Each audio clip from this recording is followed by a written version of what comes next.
예수님은 하나님의 아들이시죠. 그리고 메시아이십니다. 사람이기도 하지만 그는 하나님의 아들이십니다. 그가 이 세상에 오셔서 살았던 삶은 우리의 생각을 넘어뜨립니다.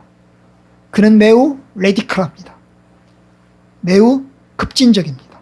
여기 레디컬하다는 말은 급진적이고 과격하다는 뜻입니다. 사실 예수님을 믿는 사람들에겐 예수님이 사랑이 크고 또 주님의 십자가의 은혜가 너무 크기 때문에 감사하지만, 여러분, 어떤 이들에게는 주의 말씀이 너무나 불편하고 어렵습니다. 아마도 여러분, 예수의 말씀을 듣는 사람들이 불편한 것처럼 저와 여러분들도 좋을 때도 있지만 불편할 때도 있을 겁니다. 오늘 말씀은 아마도 우리에게 불편할 점이 되지 않을까 싶습니다. 예수님이 어느 날 바리새인의 집에 초대를 받아가셨습니다. 그냥 바리새인이 아니고 바리새인 지도자였습니다. 여러분, 지도자니까 아마도 그 지역에 아마 유지, 아주 잘 사는 사람, 지도층쯤 되는 사람 될 것입니다. 이 바리새인 지도자가 예수님을 초대했습니다. 예수님만 초대한 게 아니고 예수님의 제자들도 초대했고 다른 바리새인들도 초대했습니다. 그러니까 그 집이 북적북적 되겠죠. 사람들이 많았을 겁니다. 예수님과 예수님의 일행이 있고 그 다음에 바리새인과 바리새인들의 일행이 있는 겁니다. 예수님이 그 집에 식사 초대를 받아 가셨습니다. 그것도 안식일입니다. 여러분, 안식일은 이스라엘 사람들이 이제 음식을 그 전날 다 해놓고 안식일날 아무 음식도 안 합니다. 그냥 자기 가족들끼리 성경을 읽으면서 묵상하든지 아니면 이웃 사람들과 함께 대화를 나누면서 시간을 보냅니다. 바로 그 집에 예수님께서 초대를 받으신 것입니다. 초대를 받아 가셨는데 여러분, 이상합니다. 환영하면서, 예수님을 환영하면서 맞이한 게 아니고 14장 1절에 보면 어땠어요? 그들이 엿보고 있었다고 그랬어요. 엿본다는 게 뭡니까? 예수님을 감시하는 겁니다. 일거수일투족을 감시하는 겁니다. 얼마나 불편하겠습니까? 여러분, 식사 초대를 받아갔는데 저 사람이 도대체 어떻게 먹나? 무슨 짓을 하나? 감시하고 있다면 얼마나 불편하겠습니까? 마치 가시방석에 앉은 것 같은 그런 느낌이었을 수 있습니다. 그런데 여러분, 주님은 그러함에도 불구하고 주님이 그 집에 가셨습니다. 의심과 불신과 의심의 감시의 눈초리로 바라보는 그 상황 속에서 주님이 그 집에 찾아가셨습니다. 여러분, 이런 초대가 한두 번이 아닙니다. 우리가 지금 14장에 있지만 그 이전에도 여러 차례에 걸쳐서 바리새인들을 집에 초대를 받아가셨습니다. 그리고 그 초대받아 가신 집에서 마찰들이 있었습니다. 좋지 못한 언쟁들이 있었고 불편한 일들이 있었습니다. 그래도 불구하고 예수님이 또 초대를 받으신 것입니다. 아이러니합니다. 초대를 받았다는 점에서 기쁜 일인데 또한 감시를 당한다는 면에서는 매우 불편한 그런 일이 있는 겁니다. 예수님이 어떤 마음이었을까요? 참 불편했을 겁니다. 그래도 가셨습니다. 오라고 하니까 거절할 이유가 없는 것입니다. 그래서 주님이 가셨던 것입니다. 아마도 여러분, 우리가 이 세상을 살면서 여러 사람들을 만날 겁니다. 때로는 우리를 환영하는 사람도 있고 우리를 의심의 눈초리로, 불신의 눈초리로 바라보는 사람들도 있을 겁니다. 그럴 땐 불편하겠죠. 저 예수 믿는 사람들이 저러냐? 교회 다니는 사람들이 저러냐? 그렇게 바라볼 때 우리는 매우 불편할 것입니다. 그래도 성도들은 인내로 참아야 되고 믿음으로 또 참아야 될 것입니다. 그러면서도 비둘기같이 순결하고 뱀같이 지혜로워야 될 것입니다. 마치 주님께서 죄인들이 이같이 자기를 거역한 일을 참으신 일을 생각하라 하신 것처럼 우리가 주님의 참으심을 생각하면서 우리 역시 지치지 말고 믿음 가운데서 인내하면서 또 잘 견디어 나가야 될 줄로 믿습니다. 그런데 여러분, 그 집에 갔더니 누가 있었습니까? 그 다음에 장면이 바뀌면서 바로 수종병 든 사람이 있었습니다. 2절, 주의 앞에 수종병 든 사람이 있는지라. 수종병, 온몸이 붓는 겁니다. 물에 차가지고 온몸이 다 퉁퉁 붓는 병입니다. 옛날에 간경화에 걸리면 여러분 배에 복수가 차죠. 그래서 그건 배만 찹니다. 그런데 이 수종병은 배만 차는 게 아니라 온몸 전체가 팔, 다리부터 시작해서 다 물에 차가지고 붓는 병입니다. 아주 그 당시에는 굉장한 희귀병입니다. 그런데 그 사람이 바로 그 집에 있었습니다. 그 집에 있었어요. 왜 그 집에 있었을까요? 고침받기 위해서 왔을까요? 아니면 그 집의 가족 중일까요? 가족 중에 한 사람일까요? 아니면 바리새인이 예수를 시험하기 위해서 일부러 그 사람을 데려다 놨을까요?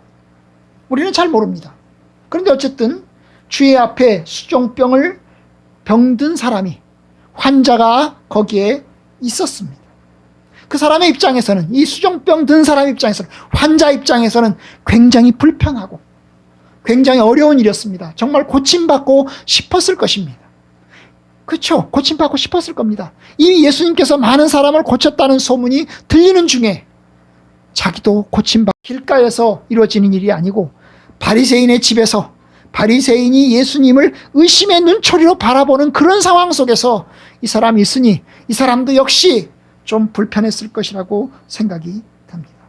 어쨌든 그 사람을 보면서 주님이 이제 그 사람을 고치기에 앞서서 거기에 앉은 사람들에게, 바리새인들에게 이야기를 합니다. 3절, 예수께서 대답하여 율법 교사들과 바리새인들에게 이르시되 안식일에 병 고쳐주는 것이 합당하냐 아니하냐 하고 물었습니다. 오늘이 안식일인데 내가 이 사람을 고쳐주고 싶다. 그런데 안식일에 이 사람을 고치는 것이 합당하냐 합당하지 않느냐, 맞느냐 맞지 않느냐, 이런 질문을 던진 겁니다. 여러분, 안식일에 병 고치는 일은 이미 여러분 근본적으로 아주 좋은 일입니다. 왜냐하면 안식일에 하나님 안에서 평화를 누리고 축복을 누리는 날인데, 안식을 누리고 축복을 누리는 날에 병 고침을 받아서 회복된다는 것은 너무나 이 환자 입장에서는 너무나 기쁘고 즐거운 일입니다.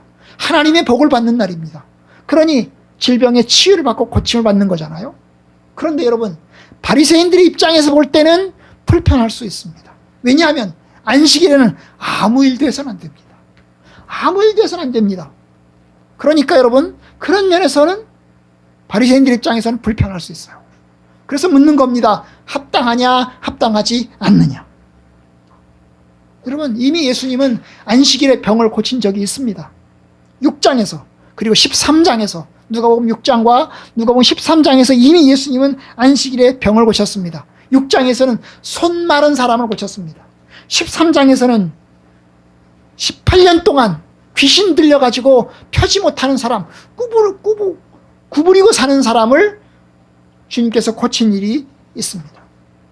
그러니까 여러분, 이 질문에서 바리새인들이 뭐라고 대답해야 될까? 아마 예수님은 부정적으로 대답할 것을 예상했을 수 있습니다. 아무것도 해서는 안 됩니다. 안식일에 아무것도 해서는 안 됩니다. 라고 예상했을 수 있습니다. 아, 예수님, 안식일에 병을 고치는 일은 합당합니다. 지극히 당연합니다. 하십시오.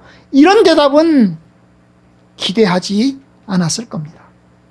정상적이라고 합니다. 정말 본질적으로 말한다면 합당하다고 하시라고 이야기를 해야 될 겁니다. 축복의 날이니, 생명의 날이니 병 고치는 일이 얼마나 기쁜 일인지 모릅니다. 주님, 하십시오 라고 이야기를 했어야 합니다. 그런데 바리새인들은 아무 대답도 하지 못합니다. 합당하다고 말하자니 자존심 상하고, 합당하지 않다고 말하자니 이 안식일이 하나님의 날인데, 그리고 복된 날인데 어떻게 대답해야 될까? 그래서 이야기를 하지 못합니다. 그러자 예수님 그 사람을 데려다가 고치십니다. 4절, 그들이 잠잠하거늘 예수께서 그 사람을 데려다가 고쳐 보내시고. 여러분, 데려다가라는 말에 주의하십시오. 예수님이 그 사람을 그냥 말씀으로 고쳐 보내신 것이 아닙니다. 만약에 예수님이 그냥 말씀으로만 고쳐 보내셨다면 예수님은 아무 일도 한 것이 아닙니다. 그냥 말만 한 것입니다. 그런데 여러분, 그 사람을 데려다가 만져서, 그 사람을 만져서 고쳐 보내신 것입니다. 그 병자를 붙잡고 손에 얹어서 손을 대서 고치셨습니다. 그냥 말씀만으로 고칠 수도 있는데 일부러 손을 대서 고치셨습니다. 매우 의도적이고 상징적인 행동을 하셨습니다. 올무에 걸릴 것을 알면서 시비거리가 될 걸 알면서 주님이 만지심으로 터치하시는 방식으로 고치셨습니다. 그리고 예수님 덧붙이십니다. 불만을 예상하시면서 덧붙이신 겁니다. 5절 그들에게 이르시되 너희 중에 누가 그 아들이나 소가 우물에 빠졌으면 안식일이라도 곧 끌어내지 않겠느냐. 참 맞는 얘기죠. 그죠? 만약에 안식일에 사람이 물에 빠졌다면, 안식일에 여러분 짐승이 물에 빠졌다면 건지지 않겠습니까? 여러분 안식일은 아무 일 되어서는 안 됩니다. 아무 일 되어서는 안 되지만 사람이 빠졌다면 안식일이지만 어쩔 수 없이 건져내야 합니다. 안식일을 어기는 방식으로 건져내야 합니다. 바로 그걸 예수님이 이야기하시는 겁니다. 그러니까 내가 지금 한 일은, 내가 지금 이 수종병 든 사람을 고친 일은 마치 그와 같은 일이다. 이 사람들은 말할 겁니다. 그걸 꼭 안식일에 해야 합니까? 안식일 지나고 난 다음에 월요일날, 화요일날, 수요일날 하시면 안 됩니까? 왜 그걸 꼭 안식일에 해야 합니까? 라고 이야기할 것입니다만은 예수님 말씀하십니다. 안식일에라도 할 수 있지 않냐? 그 얘기를 하시는 겁니다. 6절 이제 그들이 아무 말도 하지 못합니다. 왜냐하면 뭐라고 말할지 모르기 때문입니다.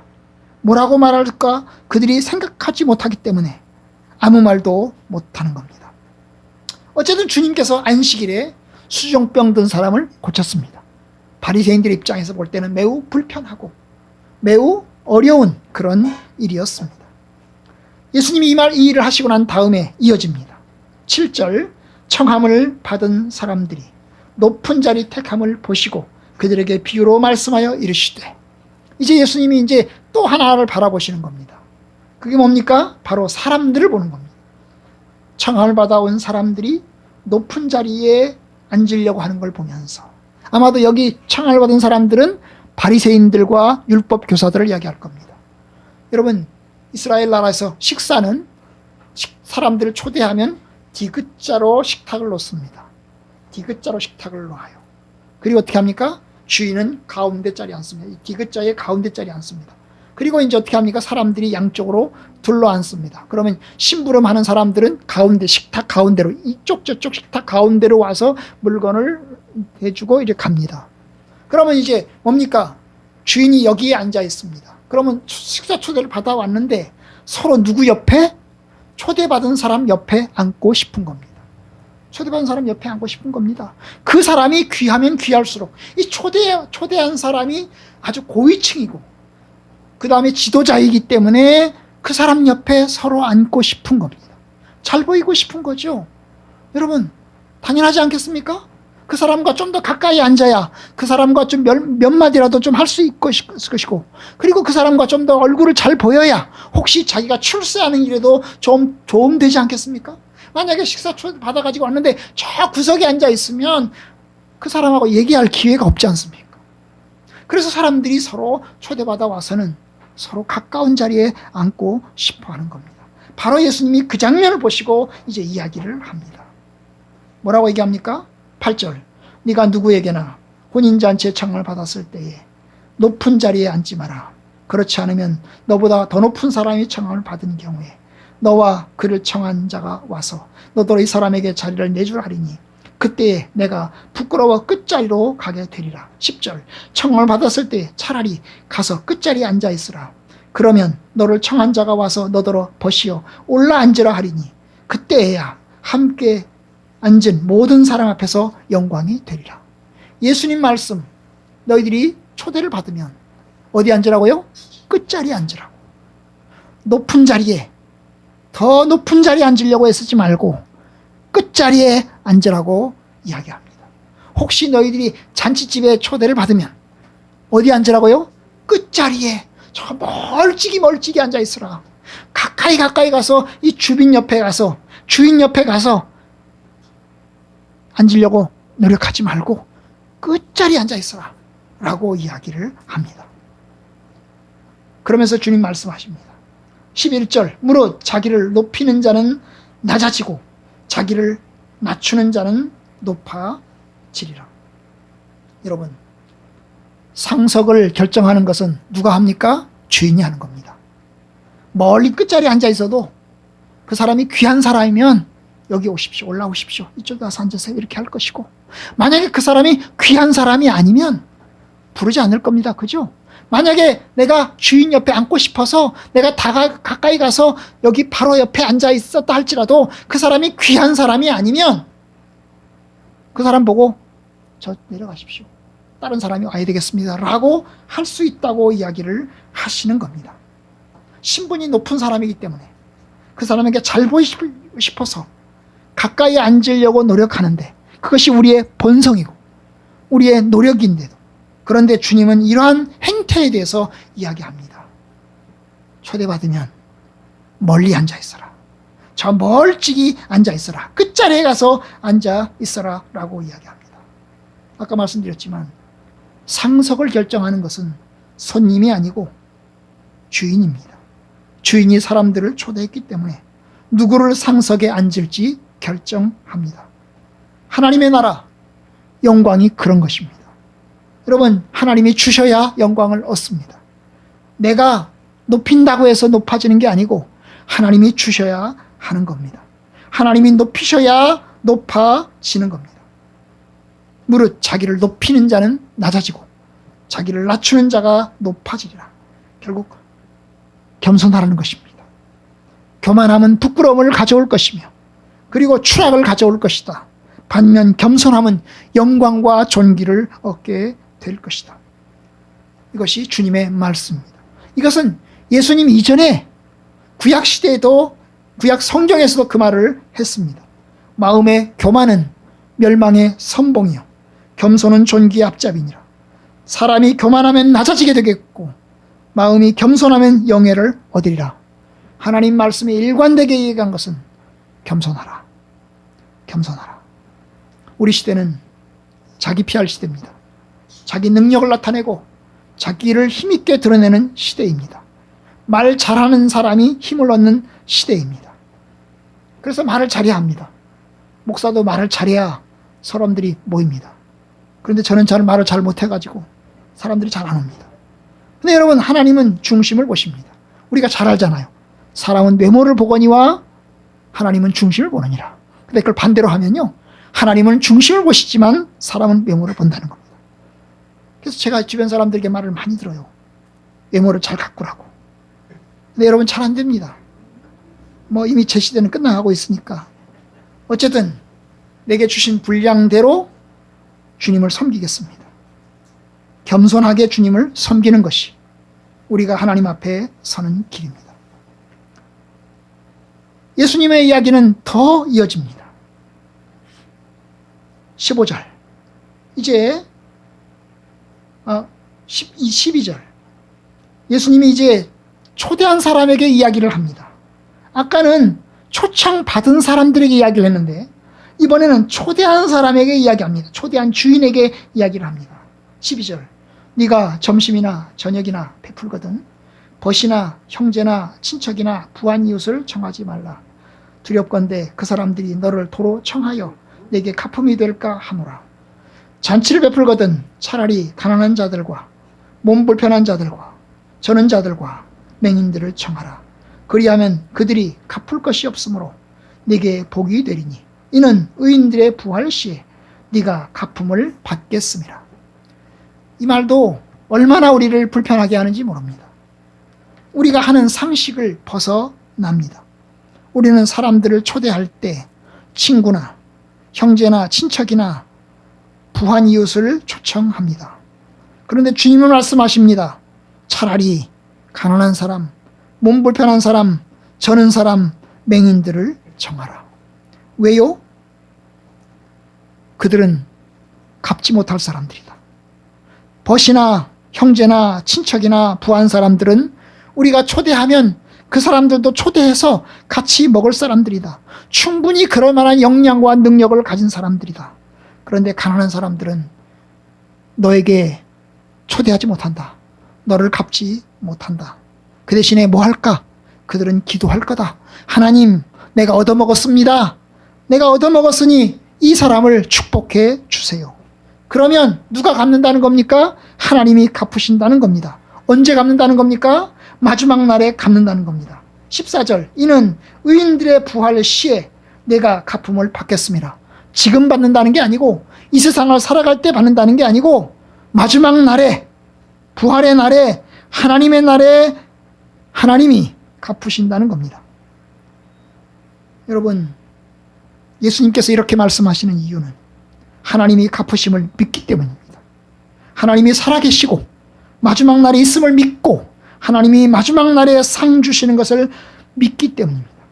가난한 사람들은 받아도 상을 주지 못합니다. 그들은 그냥 축복할 따름입니다. 그들은 갚을 것이 없습니다. 갚을 것이 없기 때문에 그냥 축복할 따름입니다. 축복의 기도를 할 따름입니다. 그런데 하나님이 갚으신다는 거예요. 그런데 부자는요, 세상에서 식사 대접을 받으면 초대를 해서 갚을 것입니다. 그러면 세상에서는 다 받는 셈이 됩니다. 그러니 하늘에서는 받을 게 없는 겁니다. 그러니 하나님으로부터 받을 게 없을 겁니다. 그러니 여러분, 주님이 말씀하시는 겁니다. 여러분, 갚을 수 없는 사람을 초대해라. 갚을 수 없는 사람을 초대해라. 누구든지 제자의 이름으로 이 약한 자 중 하나에게 냉수 한 그릇이라도 주는 자는 내가 진실로 내게 이르노니 그 사람이 결단코 상을 잃지 아니라. 그 작은 자에게, 약한 자에게 준 냉수 한 그릇 하나님이 반드시 갚은다는 겁니다. 여러분, 이런 믿음이 있나요? 하나님 나라에 대한 믿음이 있나요? 부활의 날에 대한 믿음이 있나요? 하나님이 갚으실 것이라고 하는 믿음이 있나요? 그러면 우리는 이름 없이 빚 없이 섬길 겁니다. 여러분, 하나님이 갚으신다는 믿음이 없기 때문에 세상에서 받으려고 하는 겁니다. 하나님이 갚으신다는 믿음이 없기 때문에 세상에서 성공하려고 하는 겁니다. 하나님이 갚으신다는 믿음이 없기 때문에 세상에서 얻을 수 있는 건 다 얻으려고 하는 겁니다. 그러니까 익명으로 못하는 겁니다. 하나님이 갚으신다는 믿음이 없기 때문에 이름 없이 익명으로 하는 걸 못하는 겁니다. 이름을 내려고 하는 겁니다. 그래서 되갚을 수 있는 사람에게만 갚으려고 합니다. 내가 선물을 줘도 다시 줄 수 있는 사람에게 주려고 하는 겁니다. 근데 여러분, 하나님이 갚으십니다. 하나님이 갚으십니다. 바로 주님이 그걸 이야기하십니다. 얼마나 우리 마음이 불편합니까? 이제 마지막으로 하나 더 이야기합니다. 예수님의 말을 듣고 의인의 부활 시에 내가 갚음이 될 것이다 하는 그 말씀을 듣고 어떤 사람이 대답을 했습니다. 15절, 함께 먹는 사람 중에 하나가 이 말을 듣고 무릇 하나님의 나라에서 떡을 먹는 자는 복되도다. 이 의인의 부활 시에 라는 말을 듣고, 아, 마지막 나라에서, 하나님의 나라에서 하나님이 갚으시는 거구나, 하나님의 나라에서 갚으신다니 얼마나 기쁘고 복된가, 그 얘기를 하는 겁니다. 무릇 하나님의 나라에서 떡을 먹는 자는 참으로 복되고 즐거울 것입니다. 즐거울 것입니다. 그렇게 예수님의 말씀에 맞장구를 친 것입니다. 예수님은 이 말을 듣고 이제 뭐라고 대답할까요? 그래, 하나님의 나라에서 떡을 먹는 사람은 참으로 복되단다 라고 말씀하시면서, 오늘 본문에 그 얘기는 없지만 그 뜻이 들어있어요. 그래, 네 말이 맞다. 하나님 나라에서 떡을 먹는 것이 복되단다. 하지만 16절에서 나오는 것은 하지만입니다. 하지만 어떤 사람이 잔치를 베풀었는데, 그래서 많은 사람을 초대했는데 그 초대한 사람들이 하나도 오지 않았다. 하나도 오지 않았다. 그래서 이 왕이, 이 청한 사람이 화가 나서 이제 사람들을 불러 모아서 길거리에서 이 사람 저 사람 불러다가 잔치를 이제 벌이고 있다. 그 얘기를 지금 하는 겁니다. 여러분, 하나님 나라에서 떡을 먹는 것이 복됩니다. 하나님 나라의 잔치에 참여하는 일이 복됩니다. 얼마나 큰 축복인지 모릅니다. 그런데 주님 말씀하시는 포인트는 하지만 하나님 나라에서 잔치를 참여하는 사람들이 얼마나 될까? 하나님 나라에서 그 잔치에 참여하는 것이 너무나 기쁘고 축복된 일이겠지만 도대체 어떤 사람들이 참여하게 될까? 그걸 주님이 이야기하시는 겁니다. 여러분, 초대한 사람들을 대부분 가지 않았습니다. 원래 초대받은 사람들은 미리 점을 찍는 겁니다. 어제 이재명 대통령의 아들이 어제 결혼식을 했잖아요. 그럼 대통령식이 비공식적으로 했습니다. 저와 여러분들 한 사람도 가지 않았습니다. 왜냐하면 초대를 받지 못했기 때문에. 사전에 초대를 받은 사람만 가는 겁니다. 어디서 결혼식 하는지도 몰라요. 어쨌든 초대받은 사람만 갑니다. 아무 날 아무 시에 내 아들이 결혼하니 오시오. 초대했지 않습니까? 그런데 여러분, 초대받은 사람들 어제 다 갔다고 그래요. 안 간 사람 없다고 그래요. 그죠? 초대 못 받은 사람은 못 갔지만 초대받은 사람은 다 갔다고 그래요. 심지어 이재명 대통령이 소년공 시절에 같이 일했던 이 사람들도 초대를 받았다고 그래요. 그 사람들도 갔다고 그래요. 근데 여러분, 이 왕이 초대를 했습니다. 내가 잔치를 벌이니 아무 날 아무 시에 오십시오. 초대장을 다 나눠줬습니다. 그런데 막상 결혼식 날 딱 되니까, 잔치날 딱 되니까 초대받은 사람들이 아무도 안 갔습니다. 나는 집을 사서 못 가겠고, 나는 소를 사서 못 가겠고, 나는 장가를 가서 못 가겠고, 이런저런 이유로 사람들이 다 거절했다는 겁니다. 다 거절했다는 거예요. 미안합니다. 양해해 주십시오. 그러면서 다 거절했다는 거예요. 그래서 이제 주인이 길거리에 골목으로 가서 가난한 사람, 몸 불편한 사람, 맹인들, 저는 사람들, 이들은 애초에 뭡니까? 초대자 명단에도 없던 사람들입니다. 원래 초대자 명단에 없던 사람들이지만 급하게 결혼식 자리에 사람들을 이제 불러드리는 겁니다. 그런데 여러분, 그렇게 다 불러드리는데도 다 못 채워졌어요. 그래서 또 이야기합니다. 23절, 길과 산 울타리가로 나가서 사람들을 데려다가, 오지 않겠다는 사람이 있으면 아무나 강제적으로라도 데려다가 내 자리를 채워라. 내 자리를 채워라. 그러면서 마지막 하시는 말씀 24절, 이게 포인트입니다. 내가 너에게 말하노니 전에 청하였던 그 사람들은 이 부자들이죠. 존귀한 사람들이죠. 그런데 이 사람들은 어때요? 하나도 내 잔치를 맛보지 못할 것이다. 여러분, 주님의 말씀의 요지는 이것입니다. 하나님의 나라의 잔치에 참여해서 먹는 것은 참 기쁜 일이고 복된 일이고 특권이다. 하지만 이 하나님 나라 잔치에 누가 참여하게 될까? 애초에 초청받은 부자들, 지도자들, 그들은 갈까? 그들은 참여하지 못할 것이다. 그들은 하나님 나라의 잔치에 참석하지 못할 거다. 왜 못할까? 그들이 초청을 거부했기 때문이다. 그 초청받은 것에 그들은 승낙하지 않았기 때문이다. 그래서 초청을 거부한 사람들은 잔치에 참석하지 못할 것이다. 반면 어떤 사람이 참석할까? 바로 가난하고 힘없는 사람들이 참여하게 될 것이다. 여러분, 예수님의 말씀, 이들은 도대체 누구를 이야기할까요? 이 초대받았지만 가지 않는 이 사람들은 도대체 누구를 이야기할까요? 예수님이 면전에서 이야기하는 말씀은 바로 바리새인, 서기관, 율법 교사들, 바로 당신들은 하나님 나라에 들어가지 못할 것이요. 이것이 예수님 말씀의 요지인 것입니다.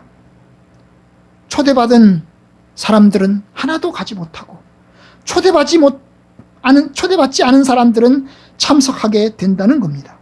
여러분, 하나님 나라에 초대받는다는 것은 특별한 일입니다. 특별한 일입니다. 너무나 고귀하고 놀라운 특권입니다.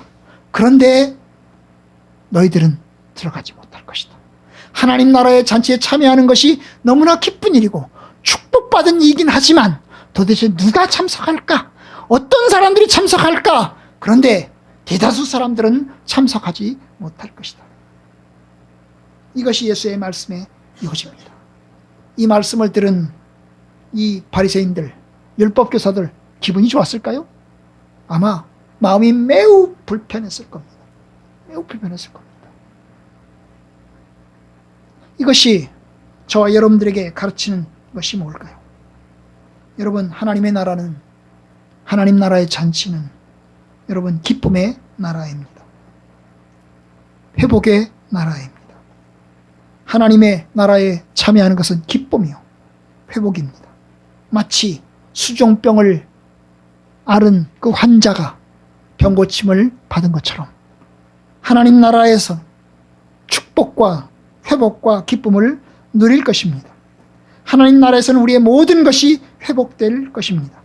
약한 것이 치유될 것이고 죽을 것이 살리심을 입을 것입니다. 하나님의 나라는 저와 여러분들에게 축복의 날입니다. 우리는 이 땅에서 안식일에 그것을 잠깐 맛을 보는 정도입니다. 우리가 이 땅에서 살면서 아픔과 고통과 어려움을 겪습니다. 그래도 안식일 날은 그래도 조금이라도 기쁨을 얻으려고 합니다.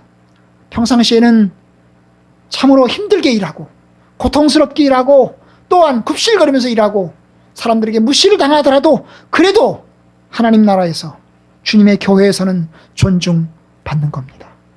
하나님의 나라는 회복과 기쁨의 나라입니다. 비록 우리가 이 안식일에 잠깐 맛을 보는 거지만 하나님 나라에서는 저와 여러분들을 귀인으로 주님께서 받으실 겁니다. 하나님 나라에서는 저와 여러분들을 아주 고귀한 자로 받으실 겁니다. 우리가 약하고 없고 부족해서 별로 인정받지 못하더라도 하나님 나라에서는 아주 존귀한 자로 저와 여러분들을 받아주실 겁니다. 여러분, 그러니 절망하지 맙시다. 포기하지 맙시다. 하나님의 나라는 겸손의 나라입니다. 하나님은 교만한 자를 물리치시고 겸손한 자에게 은혜를 베푸십니다. 마치 초대받았을 때 상석에 앉지 말라, 저 멀리 가서 앉아 있어라. 그러면 주인이 너를 상석으로 불러들일 것이다. 마치 너희들이 초대할 때 부자들, 잘 사는 사람들, 그리고 갚을 것이 있는 사람들을 초대하지 말고 가난한 사람들, 약한 사람들을 초청해라. 보답할 수 없는 사람들을 초청해라. 그들은 갚을 것이 없기 때문에 그것이 내게 복이 될 거다라고 이야기하셨지. 바로 그 복은 하늘의 복입니다. 주님, 저와 여러분들이 겸손한 사람, 하나님은 겸손한 사람을 귀히 여기십니다. 여러분, 우리가 가진 것이 없어서 겸손할 수밖에 없는 사람도 있습니다. 가진 것이 많아서 겸손한 사람도 있지만 가진 것이 없어서 굽신거릴 수밖에 없는 사람도 있습니다. 그래도 하나님은 귀히 여기십니다. 우리는 하늘의 복을 입을 것입니다. 우리는 그걸 믿습니다. 하늘나라의 축복을 믿습니다. 하나님 나라에서 얻을 영광과 존귀를 믿습니다. 주님이 갚으실 겁니다. 하나님 나라의 잔치는 영원합니다. 여러분, 세상의 일은 끝납니다. 우리는 세상에서 아무리 잘 먹고 잘 살아도 끝납니다. 성공해도 끝납니다. 그러니 뭘 해야 됩니까? 하나님의 초대에 응답해야 합니다. 이 땅의 핑계들로 영원한 것을 놓치지 말기를 바랍니다. 저와 여러분들을 부르십니다. 내게 오라.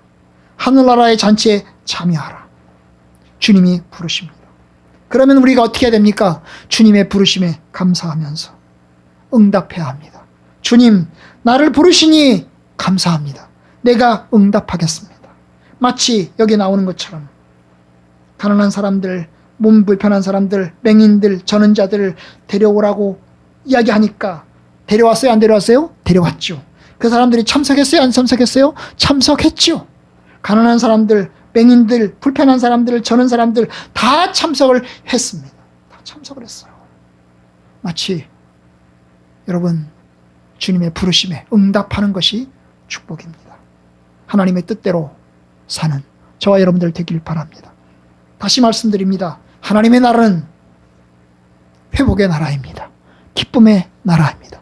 주님의 나라에서 우리는 온전한 회복과 온전한 기쁨을 누릴 것입니다. 하나님의 나라는 겸손의 나라입니다. 하나님이 교만한 자를 물리치시고 겸손한 자에게 은혜를 주시듯이 하나님이 겸손한 자를 갚으십니다. 우리 약한 사람을 주님이 갚으십니다. 하나님의 나라는 영원합니다. 영원한 축복과 복락의 일을 누릴 것입니다. 하나님의 나라에 다 참여하는 저와 여러분들 되기를 원합니다. 사랑으로 섬기고 겸손함으로 섬기는 저와 여러분들 되기를 주님의 이름으로 축복합니다.